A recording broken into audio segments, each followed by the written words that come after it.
ब्रेकनंतर आपलं स्वागत आणि अक्षय तृतीयेच्या शुभ मुहूर्तावर बुलढाण्यात भेंडवळची घाट मांडणी झाली आहे। वर्षभराचा पाऊस, पिकं आणि शेती संदर्भात या ठिकाणी भाकीत करण्यात आलंय।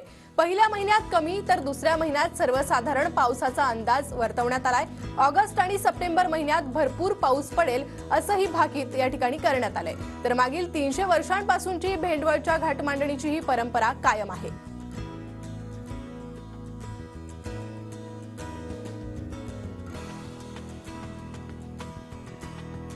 तर ही दृश्य आपण पाहतोय, भेंडवळची घाट मांडणी। गेल्या अनेक वर्षांपासून ही परंपरा कायम आहे आणि या घाट मांडणीत पाऊस पडण्याचा अंदाज हा वर्तवण्यात येतो। पावसाळा पहिला महिना जो आहे हा थोडा लहरी स्वरूपाचा आहे। कुठे पडेल कुठे नाही पडेल। तर दुसरा महिना जो आहे तो सुद्धा तशाच प्रकारचा आहे, पण पहिल्यापेक्षा थोडा जास्त आहे। तिसरा महिना जो आहे तो तिसरा महिना एकदम चांगला आहे, सार्वत्रिक पावसाचा आहे। चौथा महिना सुद्धा सार्वत्रिक पावसाचा आहे आणि अवकाळी पाऊस सुद्धा भरपूर आहे। जे मागच्या वर्षी भाकीत सांगितलं आहे ते 90% खरं झालेले आहे आणि या वर्षीच्या भाकीवर आमचा संपूर्ण विश्वास बसलेला आहे।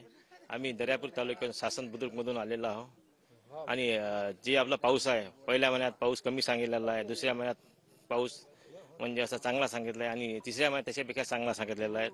म्हणजे तिसऱ्या चौथ्या महिन्यात पिकाची थोडीफार नासाडी सांगितली आहे। एकंदरीत जे आज भाकीत वर्तवण्यात येतं त्या सगळ्या भाकितावरती तुमची पेरणी जी आहे तिच्यावर अवलंबून असते साधारण। ते आमची पेरणी सगळं भाकीतावर अवलंबून असते।